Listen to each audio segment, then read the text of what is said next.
In this story, criminals try to storm a hospital, unaware that dozens of veterans are there for checkups that day. With cunning and courage, ex-soldiers and medical staff face explosions, blackouts, and hostages to protect lives and restore hope. Before you hear this thrilling tale, subscribe and hit the bell so you don't miss stories like this. Let's get started. The veterans moved slowly and steadily through the East Wing waiting room of the hospital. The air smelled faintly of disinfectant and old coffee, mingling with the soft hum of half-spoken conversations. Men and women in civilian clothes, with scars and medals barely hidden, leaned on canes, sat with their hands clasped, or let their eyes drop to the floor, memories of old battlefields behind their lids. A row of chairs lined the wall, each seat holding a piece of history. A sniper who lost his aim under enemy fire, a tank driver whose hands still trembled, a combat engineer scarred by nearby explosions. Bright fluorescent lights shone down on them. No one dared to yawn openly, out of respect, or maybe because discipline still lived in their bones. In the quiet, broken only by the rustle of a medical magazine flipped by a volunteer, you could feel the pulse of a shared heart. Now and then, the nurse calling the next patient raised her voice gently. "Veteran Rodriguez, please go to room 3. A calm, middle-aged man would stand and walk forward with quiet resolve. In low voices, some talked about the hospital cafeteria menu. "I hear there's chicken and rice today. I hope they have toast." Others spoke about their recoveries. "The physiotherapist wants me to walk at least 10 minutes each day. My hand still isn't strong enough." Despite tired smiles, their camaraderie shone through. Born in smoke and gunpowder, still unbroken. Near the window, a former artillery spotter stared down the glazed corridor. His bony hands, marked by 4 scars crossing his left palm, rested on a polished wooden cane. Occasionally, he looked at the sliding door to the main lobby, as if waiting for one last order. In front of him, a turned-off TV reflected the veterans' tired faces, multiplying their weariness. At the back, a pair of swivel chairs rocked gently in a dying air conditioner's breath.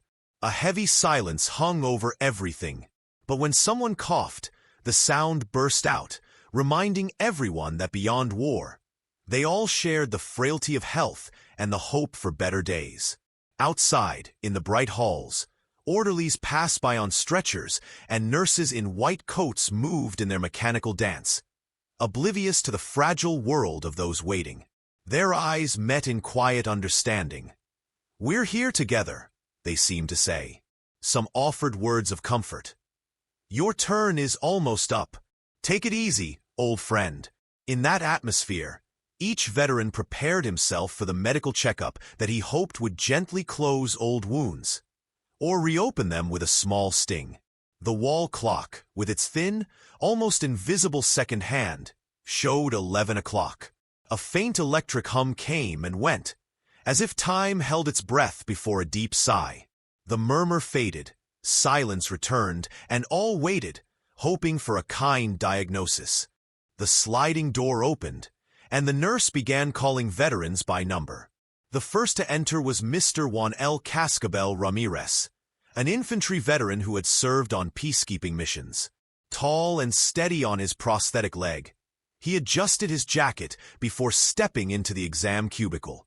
At the reception desk, a young volunteer looked up with a warm smile. Her name was Marta Lopez, and she'd been a volunteer nurse at the hospital for 2 years. Her hair was pulled back in a soft ponytail, and her gentle voice put every patient at ease. "Good morning, Mr. Ramirez. How are you feeling today?" Marta asked, marking his file with a blue pen. "A little nervous, but ready," he replied, pulling a worn photo from his pocket. He and his mission buddies standing in the desert. Behind the desk, a new orderly watched with a mix of admiration and uncertainty. His name was Pablo Hernandez, and he'd only been at the hospital 2 weeks. His trembling hands held a clipboard with blank forms he needed to fill out after each checkup. Every time Marta or another staff member gave him an instruction, he nodded, forehead creased with nerves.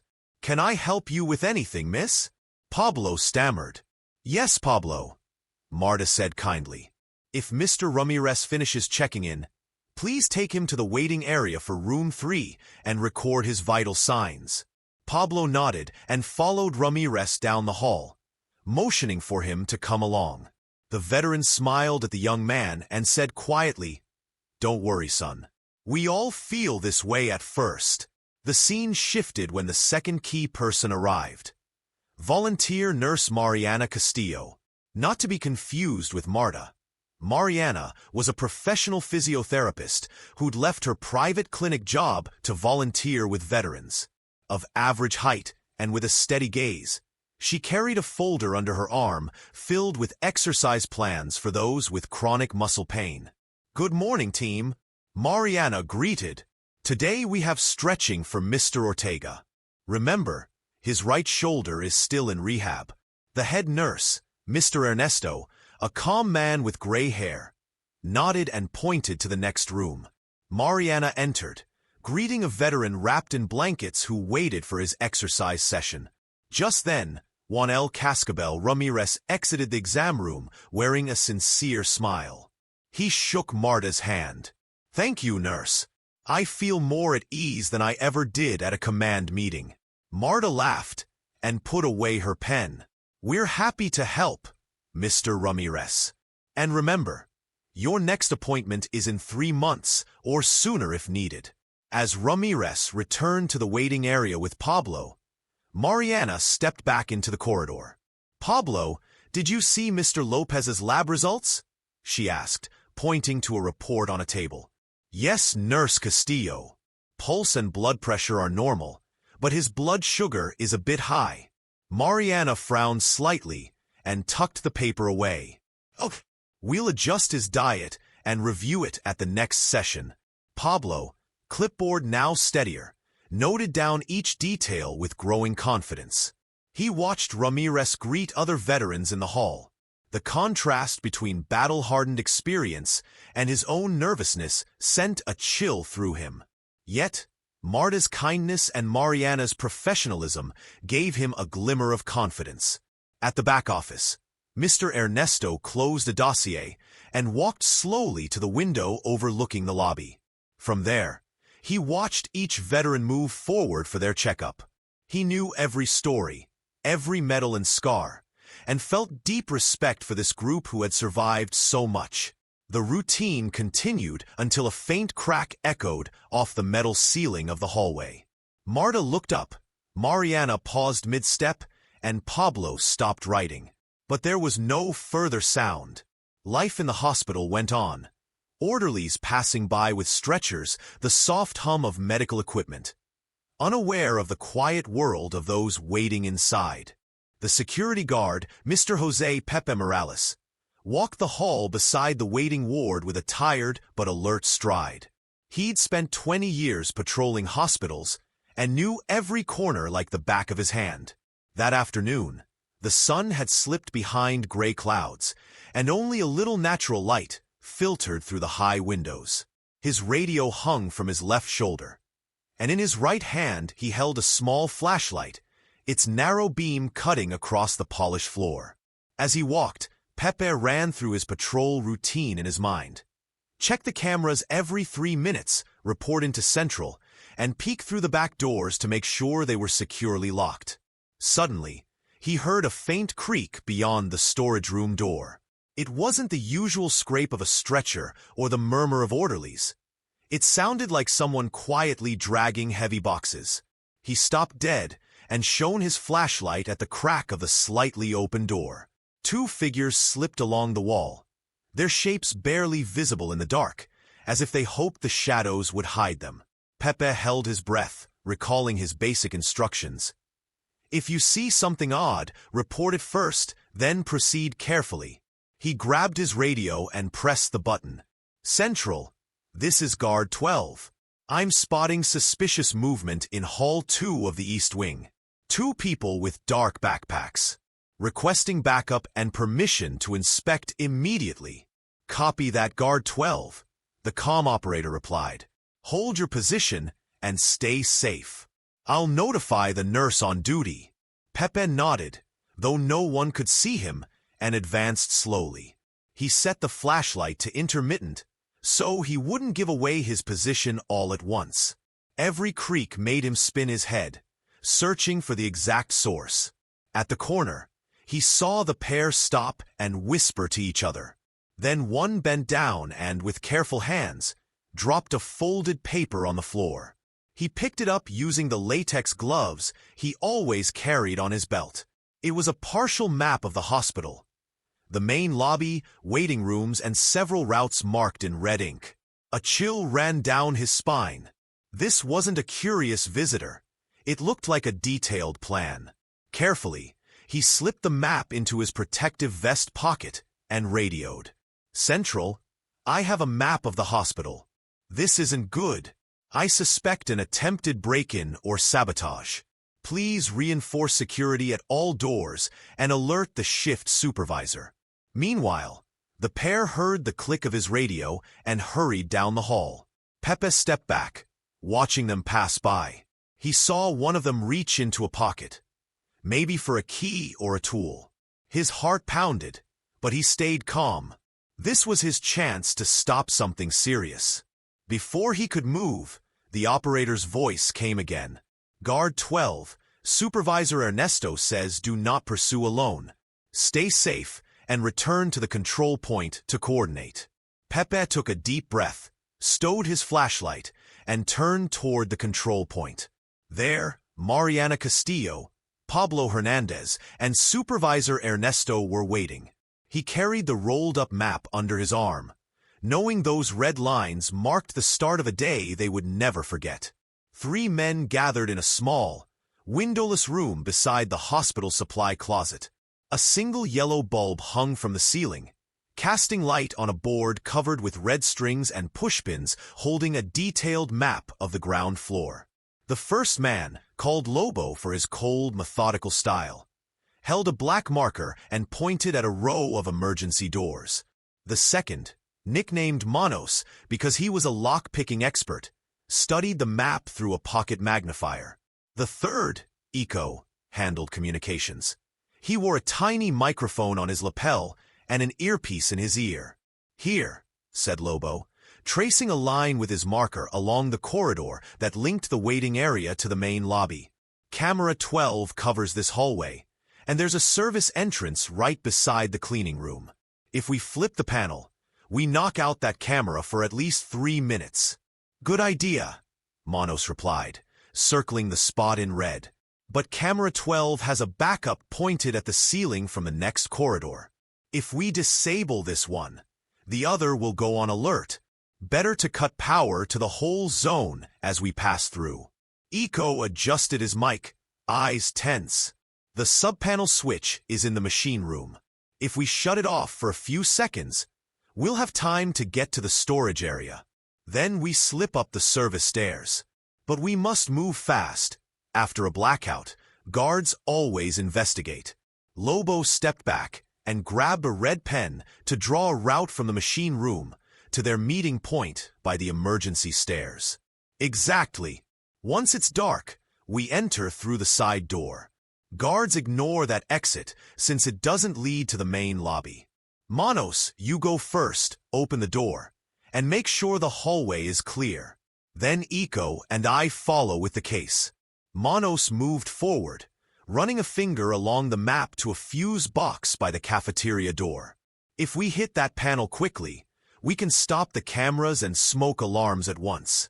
That buys us even more time. But watch out.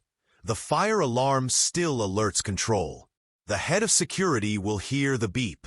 Lobo looked at Eco and weighed the risk. I know. That's why Eco will guide you over the radio. He listens for any doors opening or voices. If he hears anything, he sends code 17, retreat and regroup. We're not rushing, but we can't let Ernesto trigger the emergency protocol. Eco nodded calmly, as if repeating the plan in his head. Understood.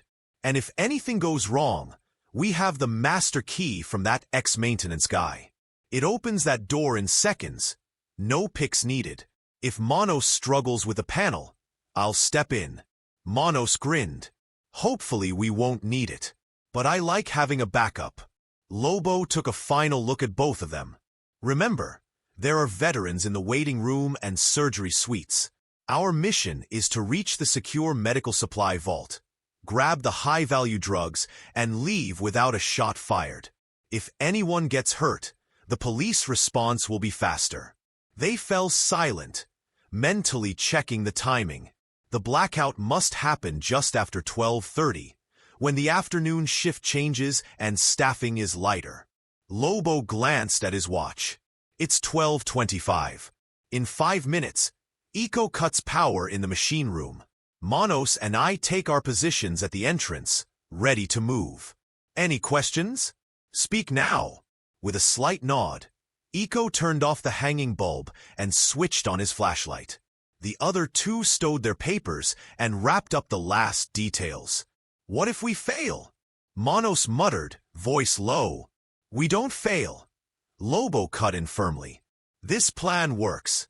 By the time the emergency teams search, we'll already be on the second floor, heading for the ore wing.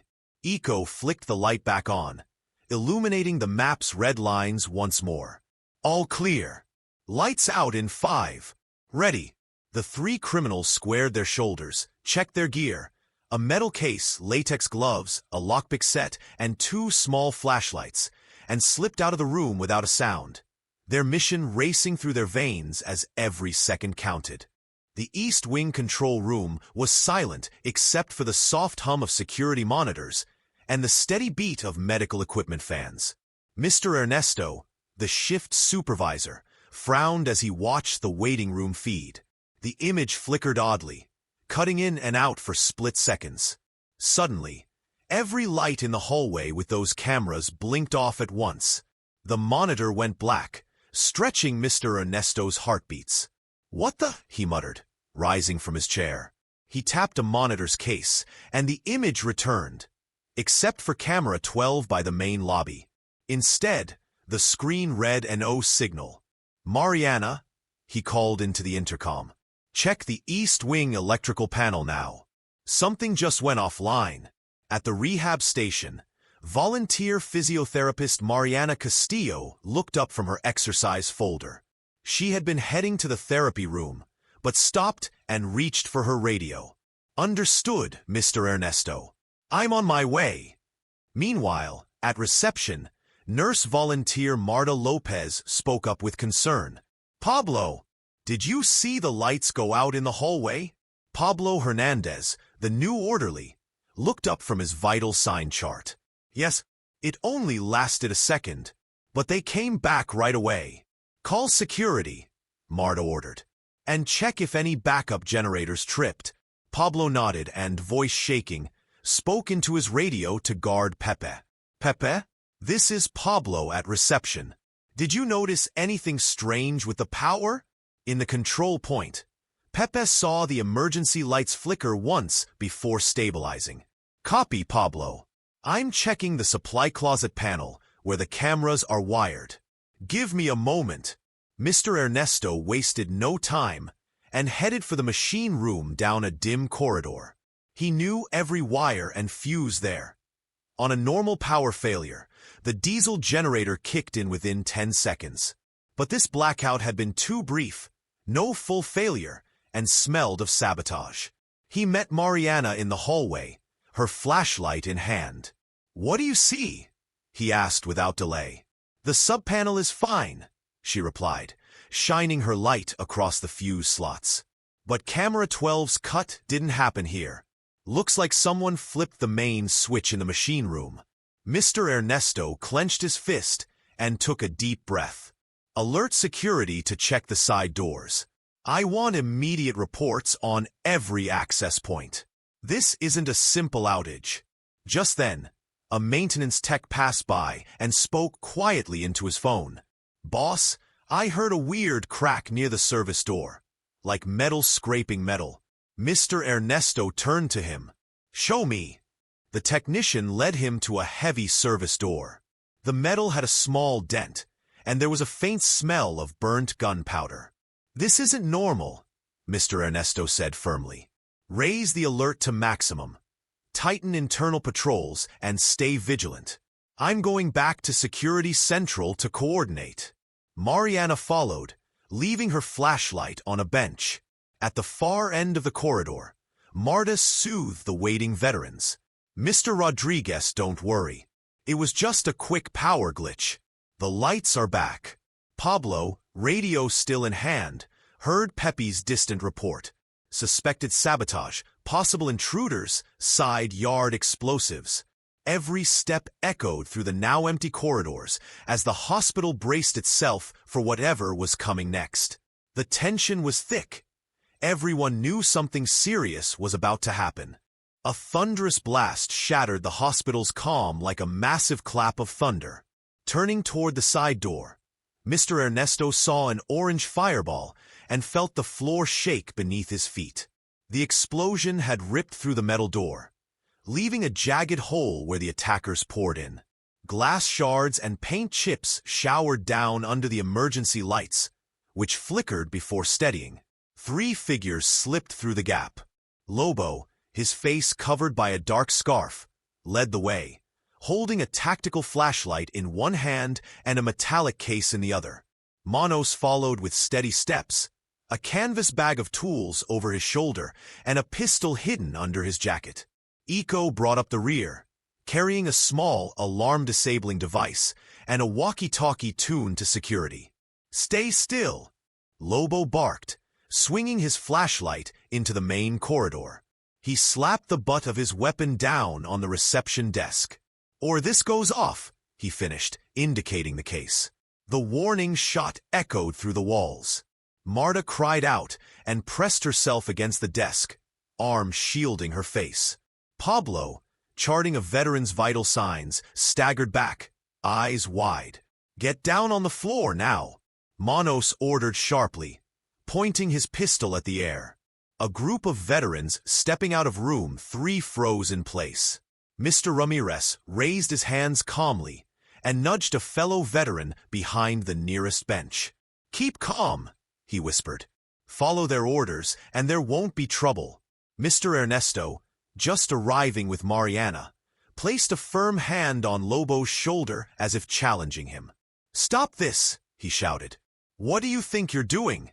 This is a hospital. People are hurt here." Lobo turned to face him coolly. "Sir," he said evenly, "we're just passing through. We need access to the machine room and the supply vault. We don't intend to hurt patients, at least not yet." Mariana stepped forward, voice trembling but determined. "Cut the excuses," she said. "I saw the blueprints you dropped. Do you really think you can take anything with all these cameras and sensors watching? You'll have to fight us first." Iko whispered into his walkie. "Code 17. Code 17, he repeated before putting it away. "Hostile actions confirmed." Mono snarled and aimed his pistol at Mr. Ernesto and Mariana. "Quiet," he roared. "Don't move. If you want to walk out alive, you'll cooperate." The blast's roar still echoed in everyone's ears. Through the hole in the door, the humid darkness of the night pressed in. 2 security guards, alerted by Pepe's radio call, burst into the adjacent corridor. But at the sight of the armed intruders, they froze in fear. "Stay back," Lobo warned them, raising his hand in a threatening gesture. Marta seized the moment of Lobo's distraction to hiss at Pablo. "Pablo, get the veterans and staff to the conference room." "Now," she urged. Pablo nodded and guided the veterans away from reception, while Mariana fought to control her fear and watch every move of the attackers. Mr. Ernesto, hands still raised, studied their masked faces and gleaming weapons. Amid the chaos, Iko's vest buzzed with an alert. A motion sensor in the side corridor had detected someone hiding. Iko's eyes widened. He realized his mistake could cost them precious seconds. The hospital's atmosphere had turned into a potential battlefield. Muffled screams, sharp commands, and the crack of gunfire made it clear that this afternoon, security would be tested by violence. The heavy air in the main corridor pulsed with tense silence. Emergency lights cast long shadows on the white walls, and the assailants' footsteps echoed on the tiled floor. Mr. Ernesto, his ID vest snug and his gaze sharp, stepped forward from the reception area into the center of the hallway. Standing before him, Lobo held his tactical flashlight at eye level, the butt of his pistol resting against his side like a badge of authority. "I'm sorry, Mr. Ernesto," Lobo began in a low voice, "but I need your cooperation." "Cooperate," replied Mr. Ernesto, staying calm but clenching his fists behind his back. "This isn't just any robbery. There are patients here, sick people, children who need care. How will you explain that?" Lobo tilted his head and pressed one foot against the wall for balance. His eyes, barely visible behind the scarf, studied every reaction. "I don't care what you think," he said. "Tell me where the corridor to the machine room is, and I promise nothing serious will happen." "That's it." Mr. Ernesto took a deep breath, measured his words, and took a step forward, fully aware this was a clash of wills. "You don't understand the danger," he said. "If you try to go down that corridor, I'll trigger a silent alarm that alerts the police in under 30 seconds. A faint creak at the side door told him that Manos and Iko were shifting into position. Manos, pistol raised, stepped closer to the head nurse. "A silent alarm?" he sneered. "What's that going to do? Scare us with your scream? There are 3 of us." Mariana, standing to one side, ground her teeth and gave an imploring look to Mr. Ernesto. But he looked away to hide any weakness. "Don't underestimate this hospital," he insisted. "Each door has a weight sensor. If someone carries something heavy, like a case, it sets off a second circuit. Let me lead the way, and you'll warn us exactly when you cross." Lobo laughed sharply, as if this warning was more of a challenge. He leaned forward, closing the distance. "Fine," he said. "Tell us how it works, boss. Give us every detail, because I've got 5 minutes before my buddies shove me aside, and you don't want to be in the middle." Mariana's pulse raced. She looked at Pablo, who had moved the veterans to the edge of the hallway for cover. He shook his head, afraid a sudden noise might spark gunfire. "Stop!" Mariana called firmly. "Let him speak. He can help us end this without bloodshed." Lobo eyed her suspiciously, then turned back to Mr. Ernesto. "All right," he said. "Where's that corridor? Name the door, and I'll follow your flashlight." Mr. Ernesto squared his shoulders, then pointed to the right. "Take this corridor," he said, "and the second door on the left. It's marked maintenance access. But if you cross the wrong spot, you'll trigger a sensor." Iko murmured into his walkie-talkie. "Code 21, floor sensor activated." Manos frowned and pressed a small button on his tactical glove. Instantly, the floor near Mr. Ernesto emitted a faint buzz, enough to confuse the weight sensors. "Sorry, boss," Manos whispered. "I've got tech that outperforms plaster walls."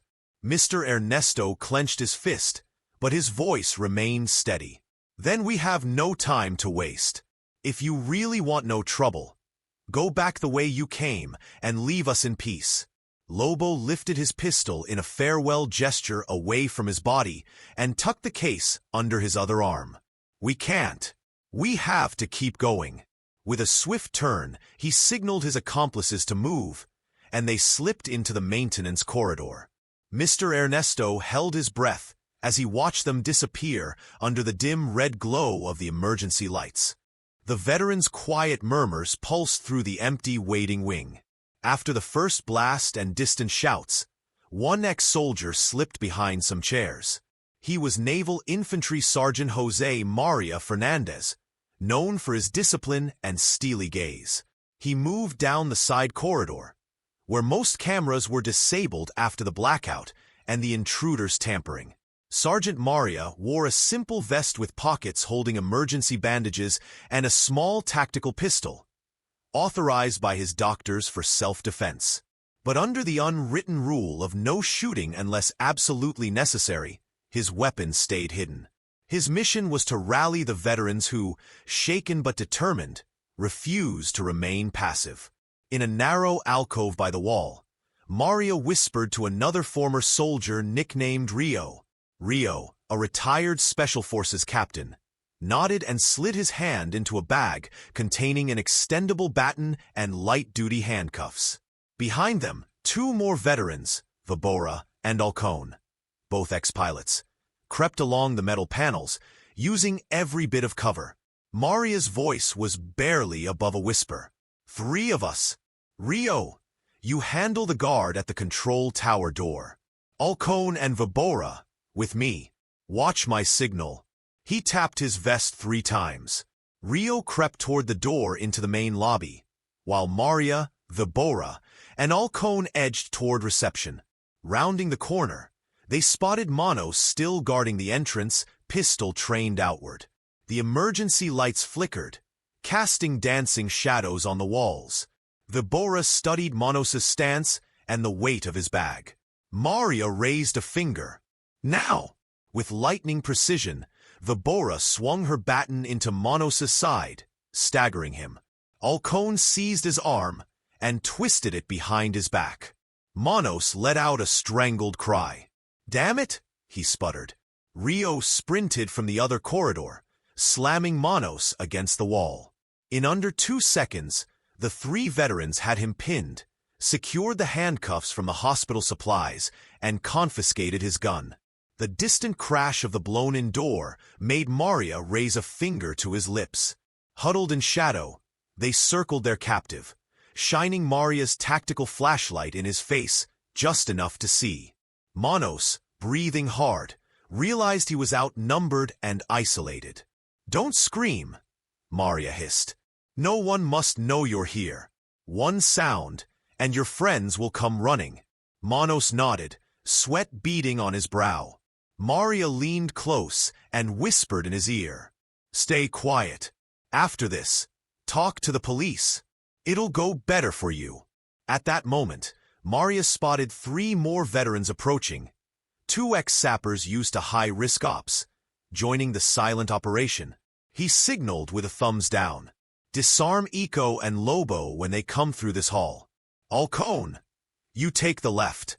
Rio, you take the right. Vibora and I will neutralize Eco. Quick, quietly." Their coordination was flawless. Each knew exactly where to stand and how to block or grip. In a blink, they lay in wait, only the echo of distant footsteps on the upper floor and the hospital's emergency systems humming around them. Maria clicked his flashlight into low strobe mode. A cue, and they struck the first target at the corner. Eco, with his walkie and tools. Vibora swept him off his feet. Rio yanked away the radio, and Alcone pulled a lockpick from his pocket. Seconds later, Eco lay subdued, gasping for breath. Maria stood back, overseeing the operation. "Good work." Absolute silence. "One of you secure the machine room door. Another cover the side exit. The rest, help Marta move patients to safety." Like a well-drilled squad, the veterans spread out, leaving Eco and Manos bound and under guard.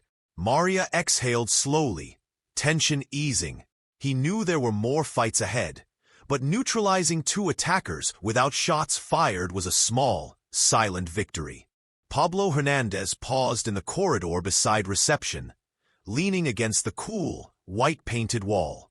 His security radio was silent in one hand, and in the other he held the clipboard with the veteran's latest vital signs. All around him, emergency lights cast hundreds of long shadows, tense faces peeked around corners, and distant voices barked orders. Since the attackers broke in, Pablo felt the world flip upside down. The hospital, a place he had always known as a refuge for saving lives, had become a scene of violence. He took a deep breath and reminded himself, "I'm a caregiver, not a soldier." He had never carried a weapon and never imagined being in an active shooter situation. His chest tightened with a choice he faced. Should he help the veterans fight the intruders or stay neutral so he wouldn't violate his oath to do no harm? Quietly, he moved toward Mr. Ernesto, who was marshaling a small group of paramedics to move vulnerable patients into the conference room. The shift supervisor caught Pablo's eye. "Pablo," Ernesto whispered, voice rough, "I need your help. Can you coordinate with Sergeant Maria and the other veterans? He's already taken down 2 attackers, but there are still 2 more, and we can't let them reach the ore." Pablo swallowed hard, doubt twisting his gut. He glanced at the group of veterans gathered by the emergency exit, some tense, others calm. He recognized Ramirez and saw Mariana comforting a trembling nurse. Turning back to Ernesto, he stammered, "Sir, I don't know how to shoot. I'm only cleared to carry gloves and thermometers." "You don't have to shoot, Pablo," Ernesto said, relief in his tone. "I need you to bring medical supplies down the maintenance corridor. Make sure we have bandages and pain meds ready. If anyone gets hurt as they disarm the intruders, we'll need you right away." Duty won out over fear. Pablo nodded, though his throat still felt tight. He grabbed the emergency bag Marta had left by the desk and gripped its handle. Inside were bandages, needles for fluids, syringes, and painkillers.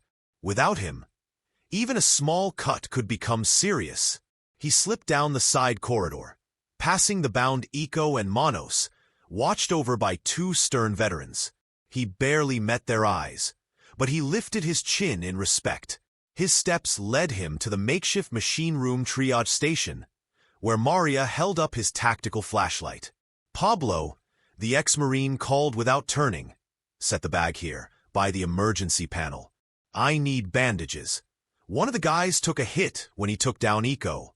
Pablo set the bag on the floor and unzipped it with shaking hands. Maria grabbed several rolls of gauze and handed them to Vibora, who knelt beside Eco and wrapped his bleeding head. "Keep pressure on it," Maria instructed, "and keep him quiet." Pablo watched the silent operation with his heart pounding. He still wrestled with his choice. His place was to treat the wounded, but he also saw these veterans risking themselves to stop the attackers. The distant rush of footsteps reminded him he couldn't freeze in indecision. He returned to reception for more supplies. Marta was wiping a bloodstain from the counter. "You okay?" he asked, voice hollow. "I'm hanging in there," she replied without looking up. "But we need more gloves, more syringes, and someone to check people in." Pablo nodded and raced back to the emergency zone, adrenaline prickling his skin. He thought of the veterans he'd met today, men and women scarred by distant wars, who knew how to face danger. He, as a nurse, had chosen a different path, healing, not harming. Distracted for a moment, he almost tripped over a gurney parked in the corner. A veteran in a wheelchair looked at him with frightened eyes. "I'm scared," the veteran whispered, voice trembling. Pablo knelt beside him. "Me too," he answered sincerely. "But we're in this together. I'll ask Maria when we can move you somewhere safer." The veteran nodded and placed a shaky hand on Pablo's shoulder. That small gesture reminded Pablo that, despite the chaos and violence, he was still useful and needed. Looking up, Pablo spotted Lobo's silhouette moving down the main corridor, followed by Eco and the remaining guard, weapons raised. His heart skipped a beat. It would be only seconds before they reached the ore. He knew he had to do more, but his moral dilemma pulled at him. Risk his life to save others, or hold fast to his vow to heal without bloodshed. Gloved and gripping his medical bag, Pablo took a deep breath and stepped toward the corridor split. Left to the exam rooms, right to the operating wing. He had to choose a side. The 3 attackers moved down the hallway toward the main operating room, weapons raised and eyes fixed ahead. The operating room 1 sign flickered red in the emergency lighting as they shoved the glass door open. Inside, the medical team was mid-procedure, two surgeons in blood-stained gowns, a nurse holding an 4-bag, and an anesthesiologist checking the ventilator on an unconscious patient. "Stop right there," Lobo yelled, stepping in first. He aimed his pistol at the doctors. "This is a robbery. Don't move, or I'll shoot. You, nurse, take your hands off that 4. The woman stepped back, trembling, carefully sliding the plastic clamp closed to protect the patient. Manos stormed in behind him and slammed the door shut with his foot. "Everybody on the floor now," he barked. "I want those 2 surgeons and the anesthesiologist in the center of the room." The shocked doctors obeyed, dropping to their knees with their hands on their heads. The nurse sank down beside them, trying to hold back her tears. Iko moved to the door control panel. "Exit's locked," he announced into his walkie. "No door opens without my code." He punched in the sequence Don Ernesto had described earlier, jamming the mechanism. Then he stood guard by the rear door, eyes scanning. In the adjacent room, Marta Lopez and Pablo Hernandez watched through the glass. Marta swallowed hard and whispered, "We have to do something, but without risking the patient." Pablo clutched the medical bag to his chest and mouthed silently, "Find the layout for this or I need to know any vents or emergency exits." Marta stepped away from the glass and studied the wall map labeled Operating Room 1. It showed 2 ventilation ducts and a service door leading to the sterilization area. "Here," she said quietly. "If I can open that, great. We can get the anesthesiologist and his equipment through sterilization and into the side corridor." Pablo jotted notes on his clipboard and looked back at the veterans just outside. "Let me go with them," he said. "I have the medical bag. If we need to protect someone, I can treat them fast." Marta hesitated, then saw the determination in Pablo's eyes and nodded. "Okay, I'll give the signal in 3, 2, 1. Inside the OR, Lobo stepped toward the patient on the table, eyeing the ventilator. "Who knows how to run this machine?" he demanded, twisting his scarf. The anesthesiologist, voice hoarse with fear, looked up. I do," he stammered. "But if you take me away, the patient will die." Lobo raised his pistol, shaking it for emphasis. "Don't play hero," he warned. "You keep them alive. I let you go." At that moment, the ex-Marines and the new orderly burst in through the service door. Rio had left it unlocked with a pick. They slipped in single file and rushed Iko, pinning him between the grate and the wall. In one smooth move, they covered the anesthesiologist and whispered, "Follow my voice, walk slowly behind us." Silently, they led the doctor and equipment toward the sterilization exit. Manos, noticing the movement, spun and spotted shadows slipping away. "Hey!" he shouted, raising his gun. "Stop them!" But Lobo, caught off guard, turned to stop him, just as Marta struck the glass with her fist, sending a bright flash through the room and momentarily blinding the attackers. The surgeons took advantage of the confusion to move forward, shielded by the veterans. With the glass door still locked, the only exits to the main hall and the side corridor were sealed by Iko and Manos. The attackers raised their weapons, ready to fire, but the barred grate behind them, and the distant wail of sirens, reminded them that time was not on their side. The corridor to the sterilization area was dim, the polished floor reflecting emergency lights in red and orange. A small group of veterans, led by Jose Maria Fernandez and Nurse Pablo Hernandez, gathered behind a row of gurneys and medical waste bins, forming a half-circle by the door to the service tunnel.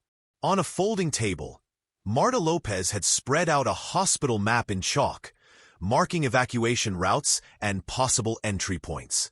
"Here," Jose whispered, pointing to the lines. "After we go through the vent grate, it's about 10 meters of ducts to a secondary access point. That tunnel puts us right behind Operating Room 1, where the surgeons are still held." Pablo studied the map.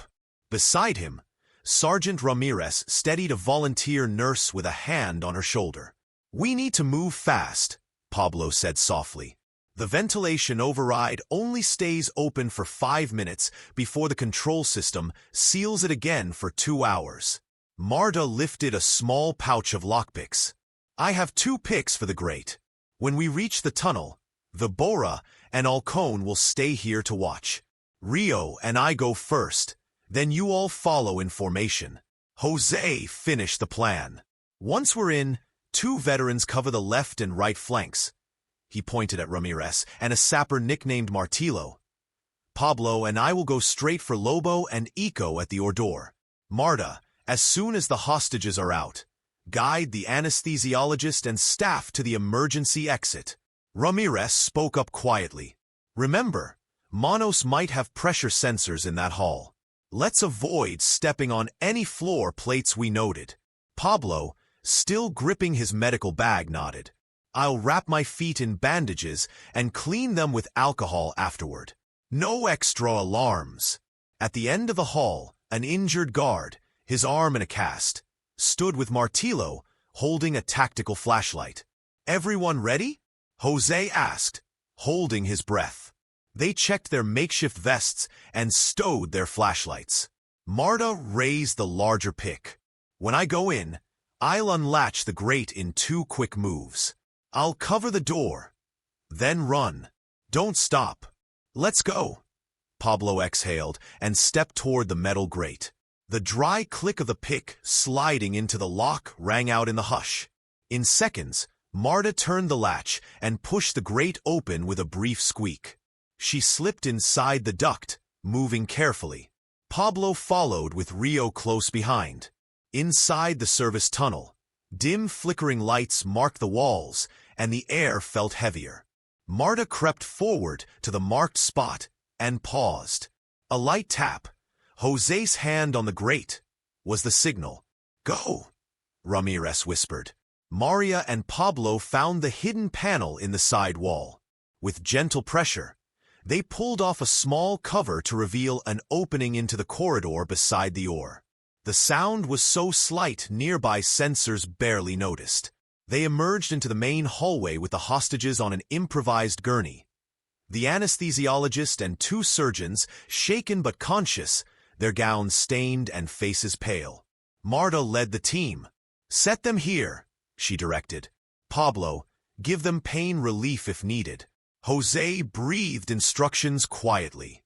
2 cover the door on the left, 2 on the right. The rest, gently move this gurney toward the consultation hall. Walk fast but don't run. Don't alert Manos. Ramirez and Martillo took positions by the Ordor, their flashlights ready. Footsteps echoed in the distance. Manos and Lobo were coming. Marta mouthed. Now. They pushed the gurney in silence. Pablo held the head end, each push reminding him how fragile the hospital's peace was. Yet duty drove him, saving lives, even at personal risk. Turning the corner, they found an empty corridor. Sunlight was beginning to filter through side windows, marking the way to the emergency exit. The hospital corridors, once quiet and predictable, now felt like a battlefield map. Word of the hostages' escape spread in seconds over the muted speakers, security radios, and the hurried whispers of the veterans. At the side door opening, Lobo tightened his grip on his weapon in frustration. Ico, where are they? He growled, glancing at his partner, who held the walkie-talkie to his ear. These veterans aren't just an obstacle. Ico frowned as he relayed the news. There are at least a dozen armed men, not counting medical staff who've grabbed bats and fire extinguishers, plus the rehab volunteers. They're everywhere. Exam rooms, the emergency wing, even on the 3rd floor with makeshift tactical gear. Seeing Ramirez and Jose Maria Fernandez advancing with other veterans down the supply corridor, Manos ground his teeth. Do you see this? He snapped at Lobo. This isn't what we planned. We break in, grab the loot, and fly out. A sharp crack, like wood on metal, rang from the main lobby. Ico turned his head. The vets have set up a barricade near the cafeteria with tables and chairs. They're blocking reinforcements. Lobo cursed under his scarf and raised his voice. We split up. You, Iko, go to the south wing and check the vault. Manos and I will head to the medical records. There's info on the drugs. Iko nodded grimly and tossed the walkie back. Got it. New plan. They parted ways. Manos slipped toward the swing door to the records archive, pistol at the ready. Lobo melted into the shadow of a side corridor, moving silently. Iko darted down the main exit corridor, but tripped over a gurney barricade manned by Vibora and Alcone. Both veterans leveled their tactical flashlights at him. Freeze, Vibora ordered in a low voice. Drop the walkie and get on the floor. Iko hesitated, raising his weapon, but saw the veterans' hardened faces. You don't understand, he started. Those are orders, Alcone cut in. We've got tech experts on the 3rd floor disabling alarms. We'll stop you before you escape with anything valuable. With a flick of his wrist, Iko activated his flashlight strobe. The blinding burst gave him just enough time to back up and reach the lever on the service door to the south wing. He kicked it open and dashed inside. Meanwhile, Manos reached the medical records door. He struck the electronic lock. It clicked open for a heartbeat. On the other side, a veteran nicknamed Martillo stood ready, wielding a makeshift iron bar. Manos raised his pistol, aiming at Martillo's chest, but the veteran lunged forward. The gun flew from Manos's holster to both their feet. Looking for something? Martillo asked coolly. This isn't your playground. Manos lunged to grab his weapon. Martillo, with combat instinct, struck Manos's shoulder and disarmed him. Vibora stepped in to pin Manos under her boot. Elsewhere, Lobo limped down to the machine room, clutching his side where a shard of shrapnel had grazed him. He found Iko forcing a metal door into the south wing. Lobo! Iko shouted. Let's go for the high-value zone. The archive is a dead end. Lobo nodded, eyebrow raised, and they climbed into an electric supply cart parked by the X-ray machine. The engine roared as they rammed the security gate, ripping it from its frame. They sped several meters to the pharmacy depot, where shelves were stocked with controlled medications. Iko grabbed a box. Here it is. Take this and let's go. Lobo held the box with trembling hands and looked up. This is worse than I thought. Outside, it's a war, he whispered. At that moment, a booming voice crackled over the emergency PA. All reinforcements to the main lobby. Emergency wing. Police are on the way. They exchanged wide-eyed glances. The depot, once silent, now echoed with heavy footsteps. More than 20 veterans armed with training pistols and tactical batons advanced in formation, closing in on them silently. Iko gripped the box like a live grenade. We're surrounded. Lobo slumped against the freight lift. There's no going back now. They understood the full scope of their mistake. They had underestimated the unity and resolve of those who had served, and who were now defending the lives they had once protected. Confusion reigned in the hallways still lit by emergency lights. The 3 attackers, split into 2 groups, regrouped in a small lobby beside the service stairs. Lobo, his scarf damp with sweat, frowned as he took in the scene. Iko arrived, panting from the south wing, clutching the box of controlled drugs to his chest. Moments later, Manos appeared through the records room door. No weapon, eyes glazed over. Stop! Lobo barked. What the heck happened? Iko let the box drop with a soft thud. We can't keep doing this, he said, voice tight. Veterans are surrounding us everywhere. There are barricades, manual alarms, and security guards armed with batons and flashlights. Manos looked at Lobo in panic. The archive didn't have what we needed. They disarmed me without a fight. We're out of options, and the exits are blocked. Lobo clenched his fists and took a deep breath, trying to think straight. He checked his watch. Only minutes before the police would arrive in force. Okay, he finally murmured. Let's stick together and change plans. He leaned against the wall, pulling Iko and Manos close. "Listen," he urged. "We're heading to the janitor's closet on the second floor. We can regroup there and decide if we try the roof or surrender." Iko shook his head. "We don't have time. The emergency fans will shut off ventilation any moment, and the police are already at the main entrance." Manos, eyes darting, pointed to the ceiling under the red lights. "We could take those service stairs up to the second floor and jump into the maintenance shaft. But that's a big drop." Lobo ground his teeth. "If we don't, they'll trap us in under a minute. I'll go first. Iko, cover the back. Manos, stay on the radio." His orders were rushed and half-baked, but at least they had a plan. Lobo spun on his heel and hurried toward the stairs. Iko followed, still carrying the box, while Manos paused to watch the main hall for movement. At that moment, several veterans who'd been setting up barricades or moving patients away from the ER broke into the lobby. Leading them was Ramirez El Cascabel, who slammed an end table against the stairwell door. The wood clicked firmly into the metal frame. "Back off," Ramirez called, pushing the table. "We're not letting you up." Behind him appeared Martillo, Alcon, and Rio, flashlights trained on the intruders. Alcon tapped Rio's shoulder. "Cover me. I'm going to fetch Pablo and the anesthesiologist." Meanwhile, Jose Maria Fernandez stationed himself by the opposite service stairs, tapping his baton on the floor to signal caution. Volunteer medics arrived with stretchers, forming a human barrier that completely blocked the stairwell. Terrified, Lobo and Iko stumbled into the makeshift wall of gurneys and bodies. Lobo shoved a stretcher hard. "Move it," he roared. "We need to get out." A volunteer nurse, gown stained, braced the stretcher with trembling hands.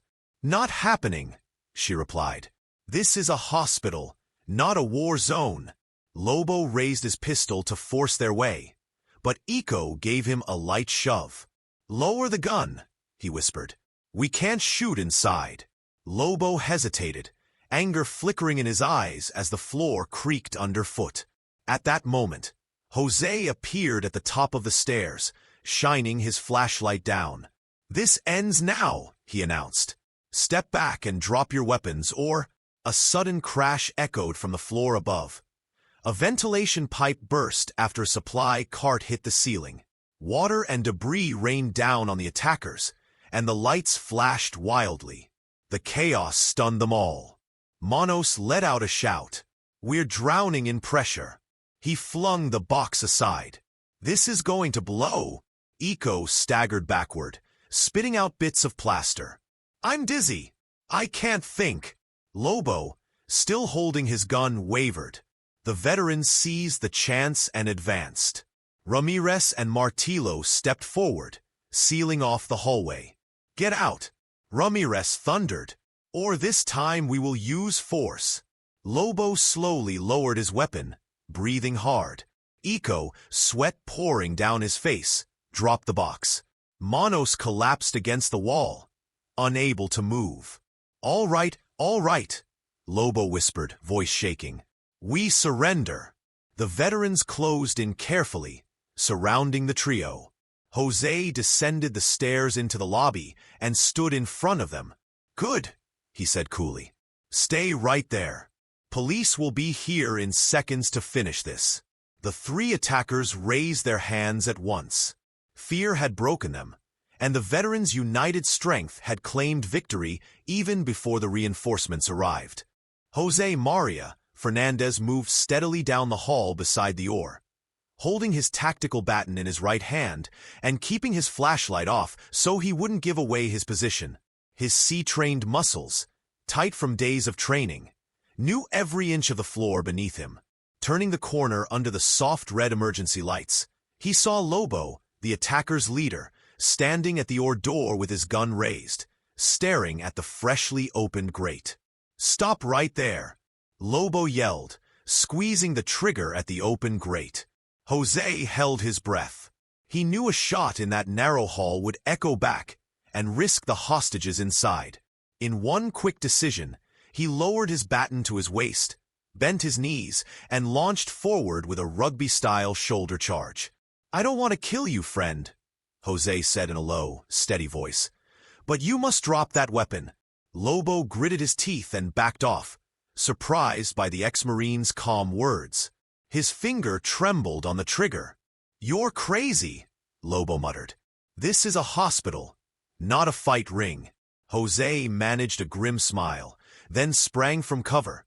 He thrust his baton forward like a pole, striking Lobo's wrist with perfect precision. The gun flew from Lobo's hand and clattered to the floor. "No!" Lobo shouted, reaching out to grab it. Jose jumped forward, stomping on the pistol with his boot so Lobo couldn't pick it up. Then he spun, pressing the baton hard against Lobo's forearm, forcing him to bend forward. Footsteps echoed behind them. Vibora and Rio were closing in, ready to help. Lobo tensed under the pressure and let out a groan. Jose whispered, "Surrender now. It's not too late to end this without bloodshed." Lobo coughed, his face red from the hold. His eyes glazed over, and he finally slumped his shoulders. "All right," he gasped. Jose released the baton and stepped back. Rio and Vibora moved in, snapping makeshift cuffs on Lobo's wrists. "Thanks," Jose whispered, breathing hard. "Good work." Vibora picked up Lobo's weapon and secured it. Rio held Lobo upright, keeping him steady. From inside the oar came a shaky voice. "Please get my colleagues out quickly. I can't hold on much longer." Jose nodded and pointed at Vibora. "Check inside and free the doctors. Rio, cover me as I go in." Under the red light, Vibora eased the grate open just enough, then kicked the lock free and turned the handle. Rio moved to guard the right side as Jose stepped confidently into the oar. Through the doorway, he saw the surgeons and nurse kneeling, exhausted and pale but alive. Marta and Pablo, who had led the hostages out by the side route, appeared beside the gurney. "They're safe," Marta announced with relief.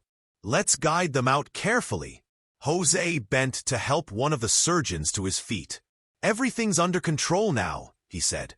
"You were very brave." The doctors nodded, trembling, and leaned on Jose and Marta as they guided them out. Rio summoned Martillo and Alcón by radio to bring the rest of the team and secure the area.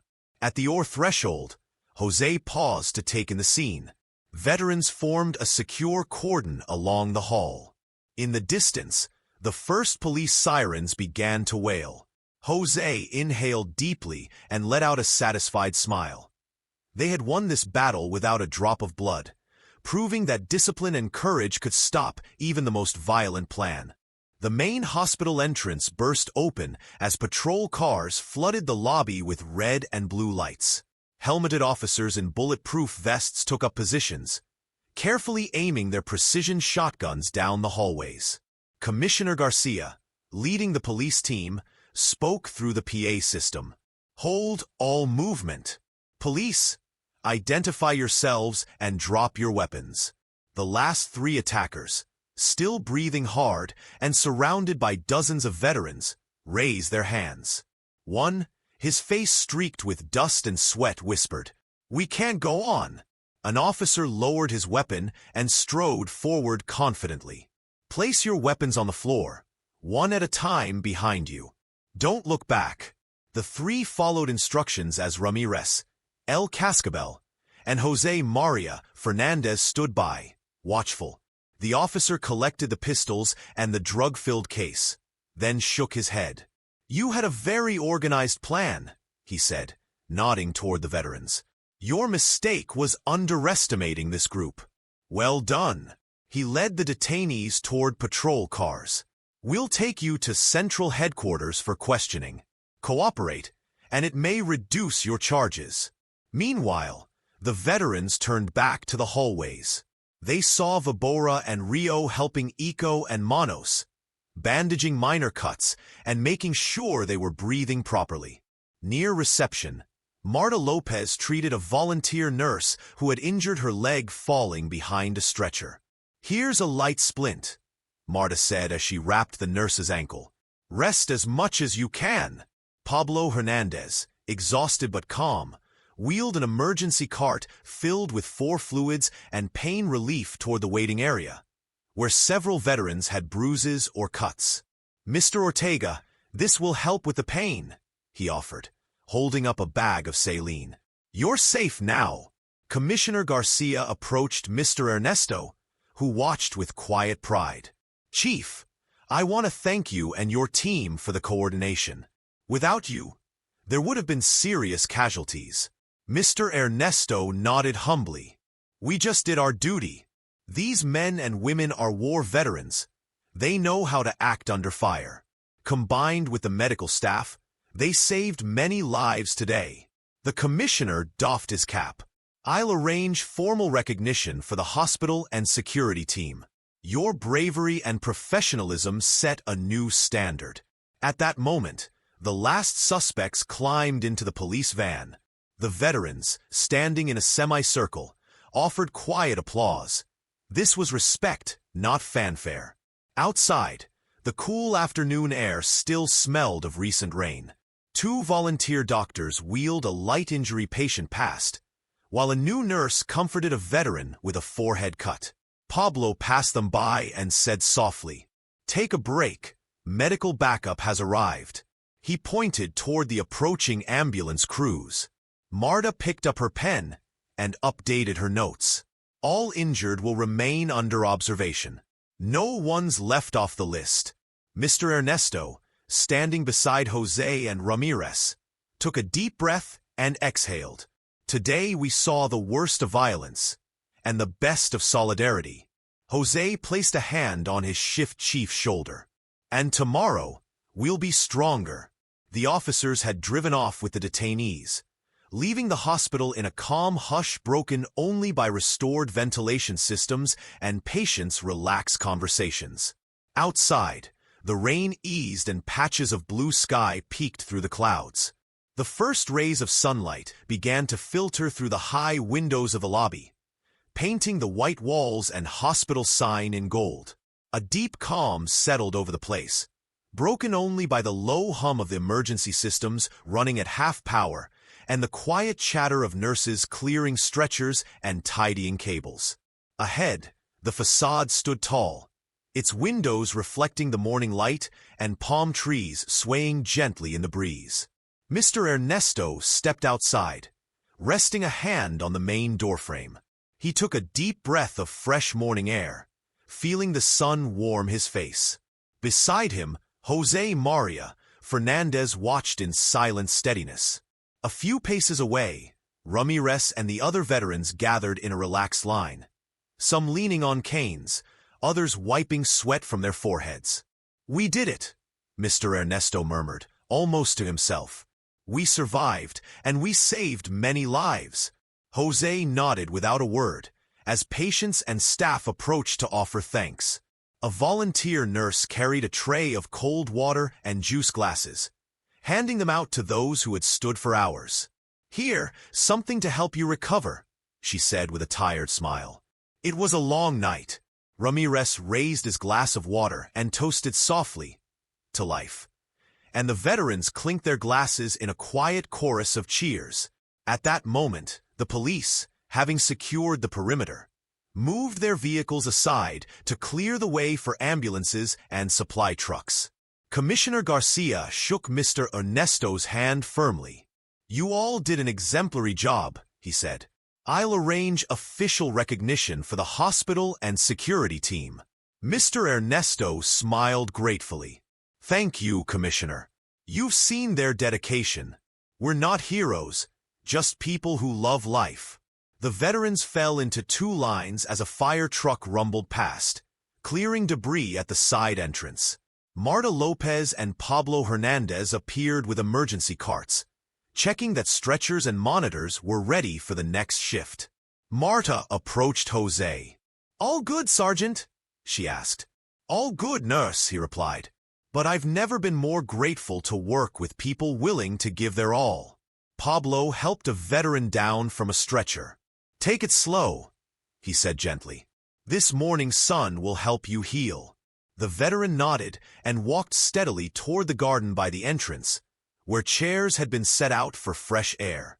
The sound of the nearby fountain, bird song, and the soft morning light created a peaceful oasis after the night's chaos. In a clearing by the tallest palm, Martillo and Alcone placed a wreath of white and red flowers in silent tribute to those who defended life that night. Everyone assembled around it in a loose circle as Marta spoke a few brief words. "To you, the brave without official uniform, who answered the call of solidarity and fought without losing your humanity. Thank you." A light breeze swayed the wreath, and all bowed their heads. Not a single shot or cry. Only the dawn's whisper and the sun's gentle touch. Mr. Ernesto looked up at the clear sky. "May this day mark the start of new stories of hope," he said softly. "There will always be hands ready to heal and hearts ready to protect here." Jose placed a hand on his shift chief's shoulder and smiled. "Tomorrow, we return to our routines, but the memory of today will make us better." The last beams of sun glinted off the red cross on the hospital. As staff and veterans parted with hugs and handshakes, the building stood firm, witness to a night when violence was stopped by unity and courage. If this story touched your heart, tell us in the comments which part moved you the most. Don't forget to subscribe, turn on the bell, and give a like so you won't miss more stories like this one. See you next time!